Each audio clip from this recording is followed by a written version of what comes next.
was how we formed the Obident movement. We went to Obi. First time I met Obi refused. Obi refused to run against Atiku. It was when now we made all the pushing, Obi finally agreed. And I respected him because he had strong regard and respect for Atiku. He said, no, Kachi, I will not go up again. He was calling him my boss. I said, who's your boss? He was calling him my principal. He said, no, Kachi, I will not go against my principal. And I was laughing. And I looked at this man. But I wanted equitable, inclusion of my own section of Nigeria in the presidency of Nigeria. And that was why, as Tinubu and co were fighting on their own side in APC for the thing to come to the south, we were also fighting in PDP for the thing to come to the south. Atiku should have respected that. Atiku has been well blessed since he became a Nigerian in 1961. For me, because things are still bad, if Tinubu allows free and fair election, he's gone. And tell you one thing, we're going to do this time what we didn't do before. We're not going to go to court. We will not go to court. What are you going to do? We will win at the booths. We will use the Kanu doctrine. We will vote. We will wait for our votes to be counted. It is when they refuse to count our votes, maybe they will count human beings. And we know if that problem comes, the Americans who are already here occupying our country will say, why are you providing human bodies for counting? But we believe, since the judiciary has now been pocketed, when a man tells you to go to court, you remember what Goodluck said? It means that his brother is a judge. So when they now force us to go to court, they already have people who are compromised in court. And we said, no, there is no need going to court. We're going to learn the Kanu doctrine. Are you calling for a resort to self-help? My brother, I am telling you that if the United States and the people of France did not take their own strength into their hands, we wouldn't have the societies we have today. So if we really want to help our country, I told you before, our main fundamental problem in Nigeria is the docility of citizens. And of course, the absence of courage. Of all virtues you have as a human being, the most important virtue is courage. Before we continue with this video, please do us a favor by clicking on your subscribe button. I come every time on television and I sustained the telling of the violence being perpetrated by militias. Not that I am the only one who knows. Some know it, but they lack the courage to share what they know. So I am telling you now that the next election will be decided at the booth, not in the courts. Don't you think, Dr. Kach, that your passion, your conviction, and this courage should be channeled to ensuring the leading presidential candidates, Atiku Abubakar, Peter Obi, Donald Duke, Adebayo Adewale, even Sowore, these guys find a way to come together, bury their individual egos, and rally around one amongst themselves, present a formidable opposition. The word is formidable opposition, because if they go into this contest the way it is presently, it's a repeat of 2023. I don't know what tomorrow will be, but what I know is I know the past. I know 2023. In 2023, we had no party. We had no governor.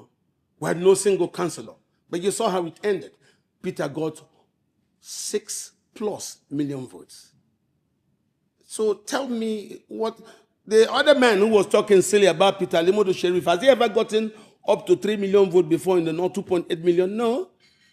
So if a man could, without anything, without people understanding, don't forget we started this 8 months to election. 8 months for election. Once we started that thing, we brought it out, people started joining us, and that was how the thing grew organically. So what I'm telling you is, we who did it then know what to do again. Before we continue with this video, please do us a favor by clicking on your subscribe button. Let me ask you, do you believe INEC, this present INEC, as it is presently set up under Professor Josh Amokwita, can deliver free, fair, credible election? They've already done something which was tribally calculated to exclude the Igbos from voting. Why do I say so? The Igbos are known in Africa to be the only people that have an annual migration issue. Their annual migration period is between December and January. Do you know the very period when Igbos are to be at home and be returning back to their station is when INEC has fixed this election. No, Igbos should have come back. By what date? First week or so, I'm asking you, by what date did INEC fix this? The election, I think 16th, if I'm not mistaken. 16th of what? January. Good. The Igbos were targeted. This is my view. No, I don't think. No, I don't think so. Well, I am telling you this as an Igbo man. If I go home, it is after everybody has left, second, third, and fourth. That's when I will now stay to do the important things I couldn't do during the festivities. When I finish them, by the end of January, I start coming back to my station because there's no need to rush. Of course, I couldn't do certain things like burials. You know, the Igbos will wait after Christmas, then they start the burials as they enter January. This is the largest human migration annually in Africa. And for that particular period to be now targeted, it means the Igbos who are committed to migration, when they migrate, you now put election. What are you going to tell me about that? So for Omopitan to be part of that, I'm not comfortable with him. The context within which INEC under Josh Amopitan shifted the polls forward. What was his reason? No, just hold on. Forward to January was that the Muslims, the Muslim Nigerian citizens said, oh, the elections earlier scheduled for February will clash against the holy month of Ramadan. So you don't forward to March. So you don't agree with INEC? If the Muslim story is real, move it to March. Why move it to trap the Igbos? I'm happy you've said that. If the Muslims say, the Igbos, don't forget, represent the largest individual block of Christians in West Africa. So why are you going to now, when they are at home, preparing to do their festivities, you're putting an election? Don't you understand that? And I think in any case, there's enough time between elections and swearing inauguration in May 29. What I'm trying to tell you is this thing was targeted to undermine the Igbo vote, nothing else. All right. I agreed with what Catch Ononoju said. 2027, nobody is going to court. If they refuses to count our vote in the booth, we count human being. That's a very nice statement.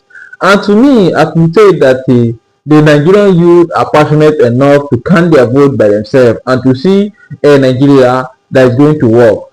And I'm telling you that the 2027, Nigerians are going to take back their country through a democratic means provided by the Constitution of the Federal Republic of Nigeria, which is through election. And coming January 2027, Nigeria is going to take back their country. And if they refuse to count our votes, we count human beings. So the big question is here is that how many thugs do you think that they are going to hire? How many people are the thugs? And how many are we in Nigerians? According to the last statistics of the last election, we have over 200 million of Nigerians. We have over 40 million that have been accredited and almost 30 million that voted. That's the race statistics of the last election. But how many thugs do they have? They don't have up to 10,000 thugs. So meaning that if they were to deploy community by community, I don't think so that you will allow your brother to be a thug in the next election without you beating him even till he's unalive. And remember that if you want to support your brother to hijack the ballot box coming into the 7th general election, the angry youth might also, beat you and your brother, to you to unalive. That's the situation that we are finding ourselves because one, the hunger in the land is too much and everybody is crying. And if you think that the 10,000 or 1 million naira that will be given to you for you to, manipulate the election would be enough for you, then I can tell you that you use Abia State as an example. Use Abia State as a case study. If I thought that the professor at that time, take the money and call whoever that they wishes, I can tell you that Abia State could have not been as beautiful as it is today. At least everybody is praising Governor Lesoti, the executive governor of Abia State. So I could see that if there's a fraud in each election, Abia State will also be crying up till now. So it's better that we do one thing right and we do it once and for all. Coming 2027, if we didn't change President Bola Ahmed Tinubu, and of course, the Yoruba elders are saying that let Nigeria come together and vote President Bola Ahmed Tinubu out of power. And it is a right of every Nigerian to vote whichever he wishes and to campaign whichever he wishes to campaign. So, if your decision is to vote President Bola Ahmed Tinubu out, you speak out, and it's also your right.